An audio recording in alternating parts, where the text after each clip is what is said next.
Julien Laurent est là. Julien, bonsoir. Salut Gilbert, salut à tous.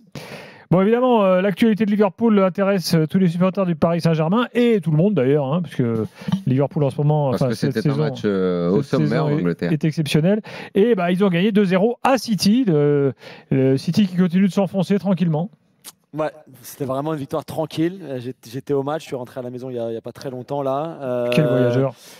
Non mais tu parlais de choc ou c'est Daniel qui disait choc au sommet, ça fait longtemps. On aurait bien voulu que ce soit un choc au sommet. On aurait bien voulu qu'en face de Liverpool, il y ait une équipe qui puisse élever son niveau de jeu, qui puisse jouer en fait face à ces équipes de Liverpool. Et au final, on a eu une équipe de Liverpool qui était tranquille, qui a même pas passé la deuxième, qui était par moment, tu as eu City dans la surface de Liverpool. Il y a eu des occasions. On peut pas dire qu'ils n'ont pas eu d'occasion. Par exemple, si tu vois le match ce soir entre le PSG et Lyon, City a plus causé de problèmes à Liverpool sur certaines séquences globalement que Lyon ce soir. Tu vois, la comparaison vaut ce qu'elle vaut.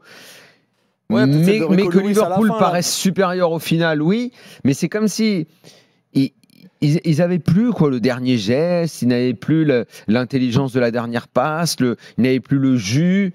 Alors ça se voit à travers certains joueurs, hein, évidemment. De Bruyne, c'est fini. Foden, je sais pas, il a une maladie, Foden, le pauvre, il lui arrive quoi? Mais là, moi j'ai trouvé que la tactique de Guardiola et l'équipe de départ comme ça en 4-1-5, c'était ridicule, sincèrement. J'ai trouvé que Foden n'arrivait pas à trouver sa place dans ce système-là, que Marmoush, qui est un bon joueur, mais qui est un joueur de Bundesliga en fait, donc il court dans tous les sens, il va partout, dans tous les espaces, alors que chez Guardiola, Marmoush c'est tellement pas un joueur guardiolesque en fait, parce que Marmoush il veut pas, il veut aller. Pourtant ils l'ont pris, hein, c'est encore lui qui décide, non? Oui, mais ils l'ont pris parce qu'il fallait un autre attaquant et qu'ils l'ont pris plus, enfin pas par défaut je vais dire, mais c'est un peu dur pour Marmoush, mais ils l'ont pris parce qu'ils n'avaient pas remplacé Alvarez l'été dernier. Mais Marmoush, ça court partout, c'est bien, ça a beaucoup d'énergie. Il veut le ballon tout le temps, il court tout le temps dans tous les espaces, etc. Mais c'est pas comme ça que Guardiola joue, et encore moins avec cette équipe-là qui est en plein doute. Donc Foden n'a jamais su trouver sa place. De Bruyne, on l'a déjà dit depuis longtemps, c'est triste de voir De Bruyne dans cette forme-là. Savigno, Doku, il a causé des problèmes à traite, mais après, une fois qu'il dribble, Doku, il fait toujours derrière. la même chose. Doku, il dribble, il revient en arrière, il dribble, il va trop vite. Enfin, quand il est parti là, qu'est-ce que j'ai pas entendu là, et les mecs, et tous les Rennais, on a l'impression qu'ils étaient à se tailler les veines. Enfin, Doku, il va jamais changer. Oui, il y a 3-4 matchs où il va t'éclater une défense sur une accélération, mais bon, c'est pas une vedette, quoi. C'est pas lui pareil. A priori, il avait pas le profil pour City, ce joueur-là. Mais je sais pas, il y a eu des choix quand même un peu bizarres ces dernières années aussi. Hein. Oui, on dit la différence quand même, Julien, excuse-moi, c'est que Doku est un cas intéressant.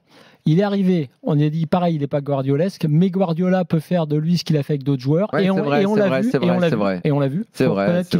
Il est capable de leur mettre la tête à l'endroit. On avait dit ça de Sterling, mais Sterling, c'est un peu plus technique quand même que Doku. Mais Doku a fait des bons passages. Moi, je dirais quand même comme Julien, oui, qu'il ait fait des bons matchs. Il en a fait des bons matchs, bien sûr. C'est pas individuellement. Moi, je ferai le point. C'est effectivement, je pense que Guardiola, il a perdu le mojo tactiquement. Il sait plus quoi faire non plus. Il a perdu le mojo, mais attention, il a des joueurs qui ne sont plus performants. Aussi.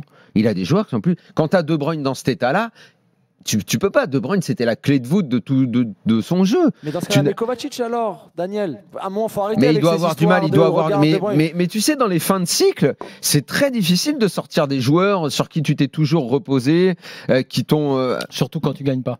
Ouais, c'est difficile. On peut dire un mot de Liverpool quand même. Oui, parlons du vainqueur. J'allais juste dire, la faiblesse défensivement de Liverpool, c'est Alexander-Arnold à droite, mais ça, c'est pas nouveau, on le savait. Ça, on le sait depuis toujours. Voilà. C'est là où il peut y se passer quelque chose. Exactement. Donc, peu importe que ce soit Barcola, Kvaratskhelia, Doué, peu importe qui jouera sur l'aile gauche pour le PSG. Il y a matière à manger quelque chose là-bas. C'est là.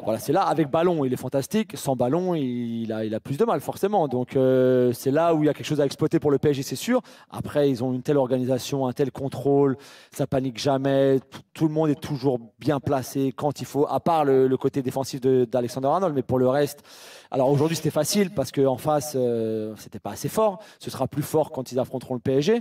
Mais c'est vrai que c'est tellement efficace dans les deux surfaces. Ils sont tellement efficaces. Aujourd'hui, là, en première période, ils ont 3 tirs, ils marquent 2 buts. Le premier but, le corner. La combi sur corner, c'est pas mal. Hein. Mais après, le deuxième but, ça va tellement vite. Il y a tellement d'espace. Szoboszlai, Diaz, ça presse tellement bien, ça contre-presse bien aussi. Donc oui, ça va être génial. Ça, on le sait contre le PSG, 2 super matchs. Mais aujourd'hui, on a finalement, parce que Liverpool, ces 2 derniers matchs en championnat, les 2 matchs nuls à Villa et à Everton, ça n'avait pas été trop décevant dans le jeu, mais c'est vrai qu'ils avaient perdu des points, alors qu'on s'était dit, bon, peut-être qu'ils sont un petit peu fatigués, même si vendredi soir, dans l'émission, j'avais dit que moi, j'avais pas trouvé ça trop inquiétant non plus. Là, on les a vraiment retrouvés au summum de l'efficacité. Est-ce qu'il y a des joueurs que tu dirais irremplaçables? Mon point de vue, je sais pas, je pense que c'est assez banal de dire que il faut quand même pas que Salah soit absent. Ouais, ça c'est sûr. Voilà.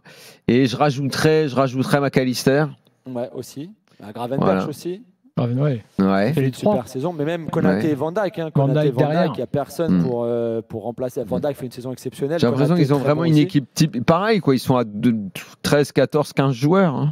Ouais, c'est ça, parce qu'après, devant, c'est là où tu as les rotations. Donc Diaz, Gakpo, Jota, quand Jota et Gakpo sont frais, sont fit physiquement, ça peut faire tourner. Curtis Jones aussi au milieu, qui est vraiment un super joueur aussi. Mais c'est vrai que McAllister, Gravenberch, c'est les 2 titulaires. Et puis devant, Salah est là quasiment tout le temps. Luis Diaz aussi, en général, est là. Et donc après, il te reste, Szoboszlai, Gakpo, Jota. C'est fini la fâcherie avec Nunez, là, Darwin Nunez. Oui, C'est rentré dans l'ordre. Oui, il a raté la grosse occasion en fin de match à Villa, mais oui, c'est fini. De toute façon, ils sont premiers, ils ont 11 points d'avance. C'est la meilleure équipe d'Europe. Ils avaient perdu un match. Donc voilà, pour eux, c'est tranquille. La petite brouille avec Darwin, c'était juste pour alimenter un peu les tabloïds.